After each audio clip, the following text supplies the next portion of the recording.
Ladies and gents, welcome to the Ecom Dispensary Knowledge Drop number 31. We are now in the beautiful month of September. Summer is coming to a close. It's getting dark out earlier. It's still, by me, it's still super hot, but looking forward to the fall months. I love the weather in the fall months, and especially love the fall and the winter months because Q4 and Q4, if you guys aren't already aware, tends to be the best time in ecom. So looking forward to that, seeing what we're able to do, seeing what you guys are able to do then. Besides that, I'm here with my partner, the Scott Man. Scott Man, you've just arrived down in beautiful Latin America. How's it going? It's going pretty good. It's going pretty good. Latin America is more rainy than I remembered, but nothing I'm not used to. You feeling jet lagged at all? I don't know. It's hard when you go straight from the airport to the bar. It's hard to tell if it's jet lag or hungover or lack of sleep, or it's hard to pinpoint. It sounds like a healthy lifestyle. Incredibly. All right, folks. Well, as always, we got some interesting stuff to talk to you guys about this week. In this episode number 125, we're talking about how to maximize life in the modern world. So last week, if you'll recall, the last episode that we left off on was basically about how the modern world that we live in is basically a meme world. And it's a lot different than it used to be. You know, the world that our parents grew up in, the world that was kind of like the traditional world. It's kind of the old world. Now we have this whole new world. It's a whole new world. We got a whole new world, folks. We got a whole new world. And as such, there are different ways that you can go about kind of living your life in this world to maximize it, right? Because I feel like that's kind of what we're all trying to do in a general sense. We're all trying to maximize the time that we got here on this beautiful earth. You know, time is limited. We want to make the most of it. And what you would do to make the most of it a couple decades ago is pretty different to what you would do now. So there's definitely a few key areas. I think there's kind of like, I don't know, you have like the few key areas of life being health, wealth, and relationships. I think those are kind of the big three. And we kind of want to talk to you guys about how we view this and just what, you know, we're doing and what we think is probably just generally speaking best practices in this modern world to live the best life that you possibly can. So that's the topic. Now, Scotty, I'll let you go from here. How does this look like to you? Because I think specifically you have done a really good job of kind of taking advantage of the things that we do, the way that we live our lives, the way that we make money to really maximize the quality of your own life. Yeah, I suppose so. I mean, the big thing for me has always been being able to live wherever I want, because I knew from a pretty young age that I don't want to stay in my little hometown, and I don't want to move out to the big city near my little hometown. So I needed to get something where I could sustain myself living elsewhere. And I guess I stumbled upon the whole concept of, what is it, like geo arbitrage, which is a fancy word for making US dollars and living in beautiful third world places. Make it in dollars, spend it in pesos. Yeah, that's an old fucking Tim Ferriss quote that is as relevant now as it was when he wrote it all those years ago. But that's always been huge for me, being able to live elsewhere. And you need to make money somehow. And a traditional job ain't really going to cut it. More likely to cut it if you want to live elsewhere now during COVID. But even still, with remote work, legally, very few people are actually allowed to go, say, to Latin America, go live in Mexico, but work in the US. Very few people are like officially allowed to do that with visa, permit, work permits, all that kind of stuff. So if you work for a traditional company, generally they're going to say, no, you're not allowed to do that. So then you're stuck kind of either doing it on the sly, or again, you have to develop your own income where you decide for yourself what you're allowed to do and what you're not allowed to do. So making money online, big fucking priority. I would say probably the number one priority if you're getting started, if you want to maximize life in this day and age. Yeah. I mean, there's really no way around it. I mean, maybe there are exceptions where you work for a company that's like super laid back, and maybe you work in a commission based role and you can kind of live your life how you want, and they don't really care as long as you do the, get your work done and put up the right numbers. You could kind of have a similar level of freedom. But 99% of cases, it's just not going to be possible. Like all my friends who have jobs, they pretty much have to, they have to live where their job is, even though a lot of them aren't actually in office these days. They got to live wherever their job is. They got to ask their boss whenever they want to take off. Hold on here. I got a freaking spider on my desk. I got to kill this thing. Problem. We got him. Mission accomplished. So really, the only way to have the type of freedom where you can, like, I guess the type of freedom that really maximizes your life, where you can live wherever you want, you can spend your time however you want, you can make your own schedule, all that kind of stuff. You have to have some sort of independent online income. And I think it really does have to be online if you want that like total freedom. Because for example, yesterday I took a golf lesson, and the guy I took the golf lesson from, that's his business, right? He's a golf instructor. He has his own business where he teaches golf. The thing is, he's tied down to this one location where he teaches golf at this driving range. He doesn't have the ability to be able to go out and travel and kind of live where he wants. He can't just pull a Scotty. And if they hit us with some lockdowns, he can't just, F off to Latin America and live his life there. He's got to be here. Even though he does have an independent income, it doesn't quite come with the type of freedom that an online income does. Yeah. I would say especially this advice is true if you're young. I could see an alternative route if you're older, say you're in your mid-30s, 40s, and you have a good career. If you're making the big bucks and can save aggressively, really put money away, then you could conceivably just get to a place where, hey, you have 500K in the bank, you have $1 million in the bank, you have 2 million in the bank. But by bank, we mean investments. And at that point, you can say, okay, I'm going to try and start an online business or whatever, try and start a side hustle, freelance a bit, but mainly just fuck off based on my investments and be free based on that. Mm-hmm. But I think ideally still online income's kind of the shit.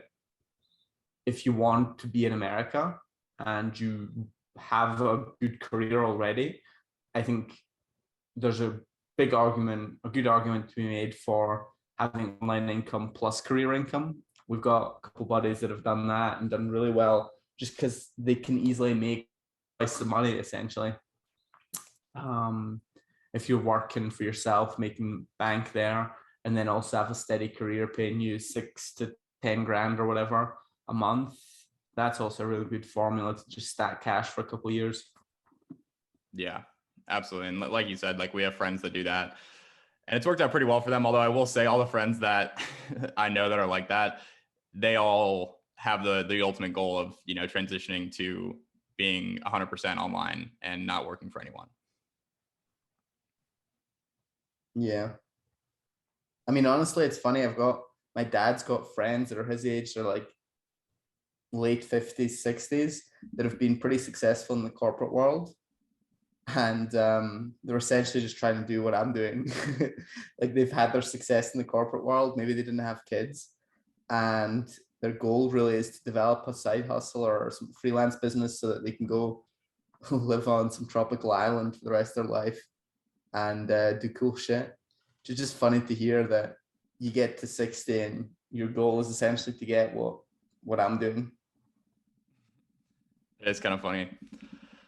I mean, I think that just speaks to the fact that like this kind of lifestyle, doing the kind of thing that we do, that you guys do that are listening to this or, are working towards doing, like that's how cool and how good of a thing it is. Like even people who are in very different positions in life, who already have, a lot of the things that they would probably want in their life, like they still want to do this. And I think that it's just so cool that we have the opportunity to be able to do something like this, because it really is like, I mean, in terms of lifestyle, it's kind of like the pinnacle of, ways to make money. Now, I will say that there's, we've talked about this in previous episodes, the kind of different levels of, I think it was the episode about the different levels of freedom. I think having that independent online income is like the first step. But then the kind of next level up from there is having an independent online income that's not directly reliant on your time investment. So if you work 10 hours a day, or if you work 2 hours a day, it's not, you're not making 5 times more money at 10 hours a day or 5 times less money at 2 hours a day. Your business is, and your income is somewhat separate from the amount of time that you put in. And that's really what I think of as kind of like, that's freedom right there. Yep, 100%. Moving on sort of from the online income, which again, we can't stress enough, but moving on from that, other ways to sort of maximize life, as we're putting it, I would definitely say traveling is huge. Traveling to new places, seeing shit, seeing the 10 square miles around where you grew up isn't all there is in the world. And in other places, shit looks different and shit works differently. I think that's a super cool experience, especially if you're young. Another thing is just being physically active. Ideally, not just in the gym. Gym's cool, like fucking lifting weights is great. Can't say anything against lifting weights, but doing physically active hobbies where it's a physical challenge, it's a game of skill. I think there's something really fulfilling and really fucking fun about that as well, which I think is a good way to sort of balance out the work side and the serious parts of life with just playing a game, really. Yeah, I agree 100%. I think we kind of both have those things. You do Brazilian jiu-jitsu, and I play golf. Those are kind of our things, very different hobbies. But just like, I think it's really important to have something outside of business that you are working towards and trying to progress at, because obviously you're trying to do that in business, but it can become kind of one-dimensional if that's all you're doing. That's kind of how my life was for the first year or two that I was, into all this business stuff. And it was fine. And I mean, I think it was worth it because it allowed me to make progress really quickly. But at the same time, like once I got to a certain level, my life just became kind of monotonous, and picking up a hobby like that has been just really rewarding. It's been really nice to be able to just have something else to be looking forward to practice at, to work on, and just, try to constantly be getting better at. Yep. And that sort of balances you out where, I mean, jiu-jitsu, perfect example of like, you can be absolutely crushing it in business and you're walking around thinking that you're the shit. But when you step on the mats, like you're going to find out that turns out you're actually not the shit because you're a fucking 2-stripe white belt and everyone can crush you in the gym. And on the flip side, when everything's going badly, when you're having a bad month, you step on the mats and none of that matters. You're still the same guy. You're still, you still have whatever skills you have, and what you're doing outside of jiu-jitsu, what you're doing in your career, in your dating life, whatever, in your marriage can be falling apart, but your jiu-jitsu is still your jiu-jitsu. It's a nice little like a balancing act. It gives you some sort of basis of reality in a realm that is completely disconnected from everything else you're doing. Yeah, I think that's super important just for the mental aspect too, of just kind of getting outside of that headspace that you're always in when you're working on your business, and just having something that you can dedicate full focus to that is completely unrelated. Just give your brain a little bit of a break. And I mean, that's why I love golf so much, because I get out there and it's just like, as simple as it is, it's not like, super intense like jiu-jitsu, but it requires full focus. If you want to play well, you have to be like fully focused in the moment at all times. And that's really why I love it, because it just kind of gives me a chance to, stop looking at screens for a couple hours, just not worry about anything business related, and just only focus on that one thing. I think that's really good for my overall like mental state. Scott, you mentioned traveling. I think that the real benefit to traveling is just the kind of like childlike wonder that you get when you go to a completely new place, because it can kind of get monotonous. Like life can get kind of boring and monotonous if you see the same things every day. But when you travel to a new place, it's just like you're a kid, like when you're a young child, pretty much everything that you see on a daily basis is new. Like you've never seen it before. And you just have this like amazing childlike wonder. I think that like that's kind of my favorite part of traveling is going to a new place and just seeing completely different things and just taking it all in. It's just like it just kind of brings you back to that childlike state, which I think is a really good thing. Yep, 100%, 100%. It's very exciting for the senses when everything around you is new. I think that's also why a lot of people struggle with being productive, because your subconscious is constantly working. When you're in your normal routine, stuff just kind of blends in. You don't even see your surroundings as much. When you're in a completely new place, like everything stands out. Your brain's kind of like on high alert, especially if you're worried about getting stabbed or robbed. And yeah, it's can be distracting, can be tiring, but it's a lot of fun. Also, the great thing about traveling is, I mean, you can travel, and I've really seen this with sort of my group of friends. There's kind of two ways it can go. When first time you travel, especially if you travel to places like Brazil, Colombia, Mexico, that are known for being dangerous, you can go there, and you're either gonna like fall in love with it and realize that the US isn't all that great, turns out, or you're going to go there and realize how much you actually like where you're from or where you live.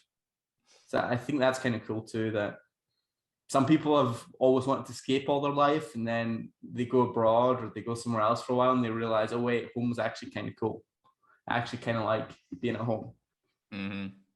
Yeah, that's pretty relatable on my end. I do enjoy traveling, but I like the convenience of the US. It's kind of unmatched, honestly. And I like going to travel for a few weeks at a time, you know, not doing it full time, but just a few weeks at a time. I just kind of like I feel like I often have to like just get it out of my system. Like I need to go somewhere. I needed to have something new to look at. And then I do that, and then I get back and I'm like very refreshed and, you know, ready to get back to work and get back in the routine and all that. Yeah. Whereas I find that super tiring. Like actually traveling, I don't like all that much.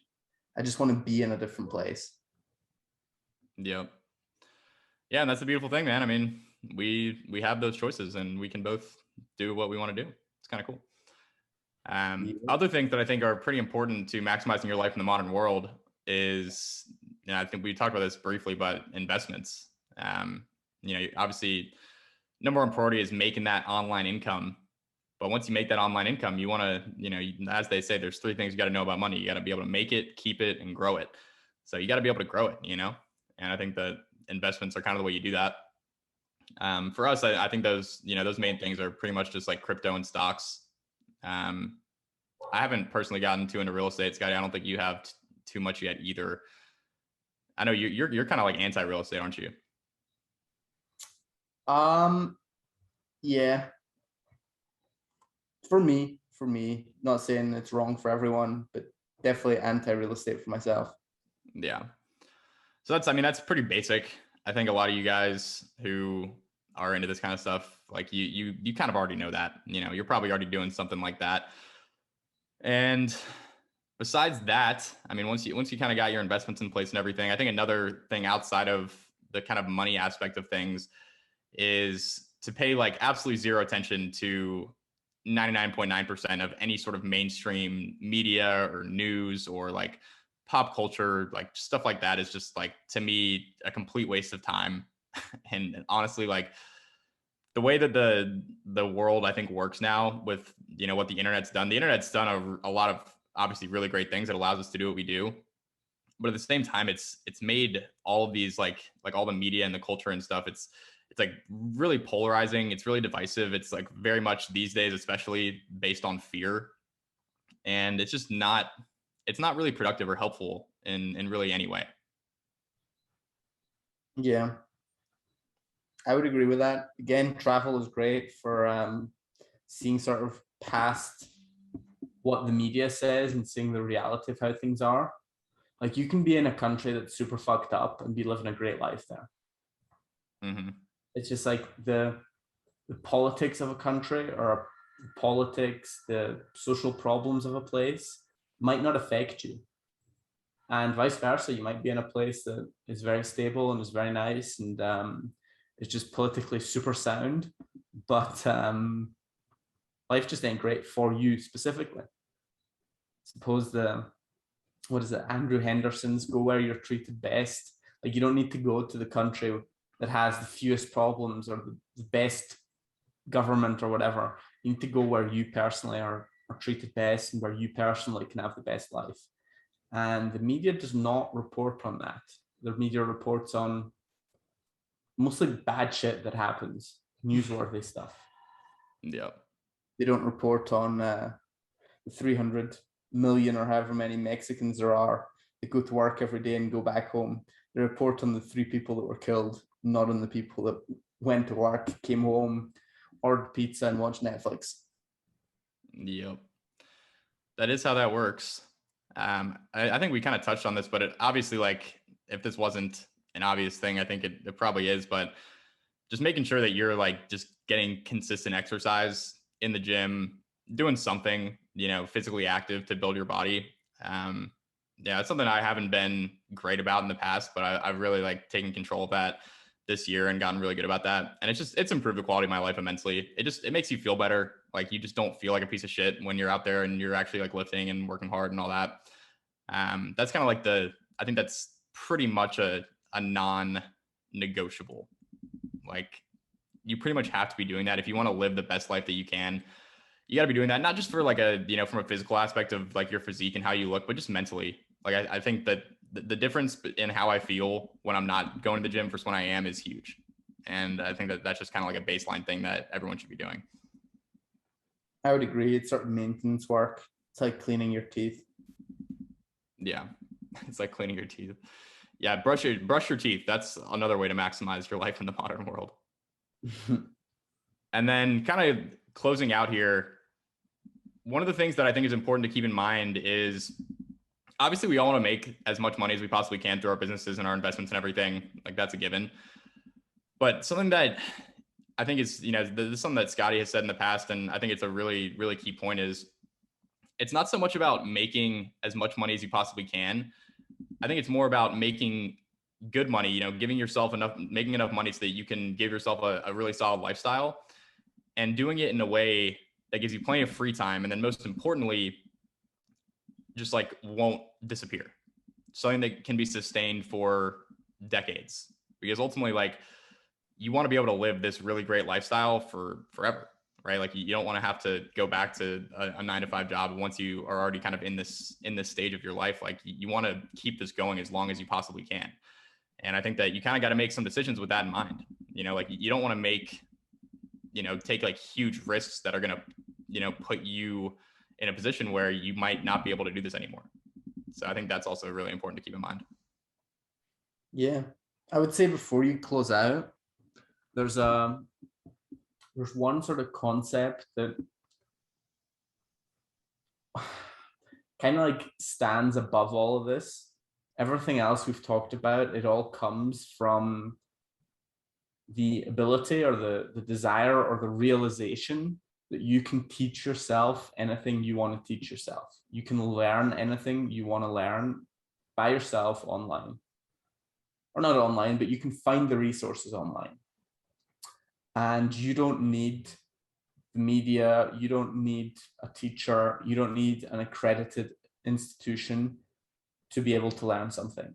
You can learn whatever you want to learn without getting permission from anything. You can learn how to lift weights and get in shape yourself. You can learn how to invest yourself. You can learn how to develop an online income yourself. You can learn about the best places to travel all by yourself. You don't need to buy the book released by your government saying what nice places to visit are.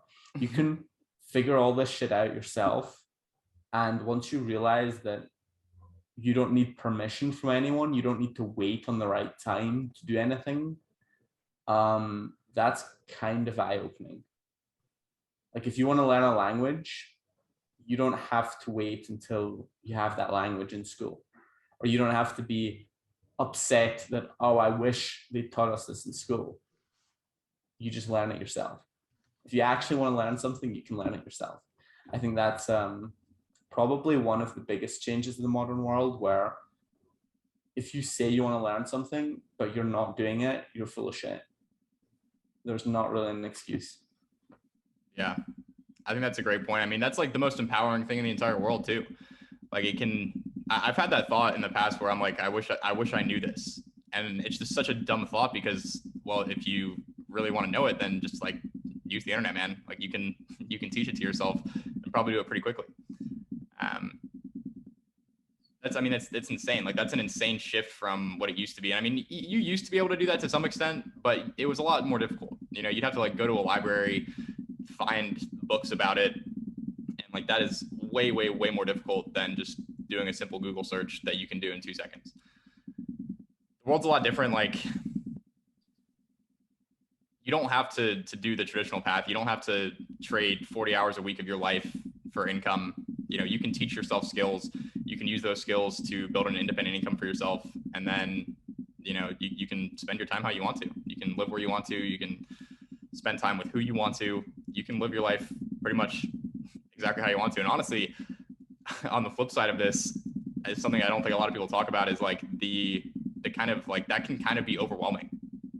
Like when I first realized just how many options I had, I mean, I realized that I could do pretty much anything I wanted, you know, within, you know, a certain extent, like obviously not literally anything, but I could spend my time, you know, I didn't have anyone telling me what to do. And that was like, it was, you know, it's like a kind of a lot of responsibility when you have all the options in the world, and it can be kind of overwhelming to, you know, figure out what the best thing is and what the things that you want to do to spend your time are. But that's just kind of the flip side of it, right? Like with what's the saying? With great power comes great responsibility, something like that. That's like kind of the gist of it. Yep, 100%. 100%. All right, folks. Well, I think that'll do it for episode number 125, how to maximize life in this crazy modern world. Hopefully that was useful to you. We'll talk to you guys in the next one.